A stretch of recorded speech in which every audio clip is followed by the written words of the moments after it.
अनेकांनी 15 ऑगस्ट अर्थातच 80वा स्वतंत्र दिन साजरा केला असेलच. अगदी उत्साहात हा दिन साजरा केला असावा.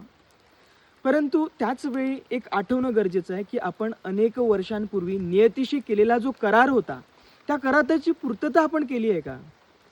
आज अनेक गोष्टी आपण साध्य केल्यात, परंतु कोणत्या गोष्टी अजूनही साध्य करायच्या राहिल्यात, याचा खरं तर विचार व्हायला पाहिजे.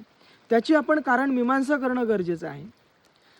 आजही बेरोजगारी, विषमता, दारिद्र्य ह्या सगळ्या गोष्टींनी ग्रासलेला हा देश आहे. मग कोणतं आपण स्वतंत्र आज मिळवलं किंवा मिळवायचं राहून गेलं?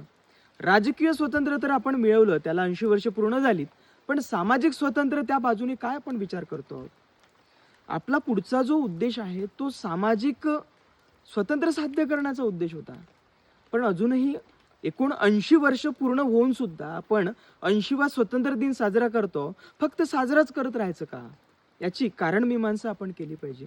आपण नक्कीच या 80व्या स्वतंत्र दिनानिमित्त विचार करावा आणि त्याचं चिंतन करावं की आपण नेमकं काय, कारण हा स्वतंत्र दिन आपण चिंतन करायसाठी साजरा करायचा असतो.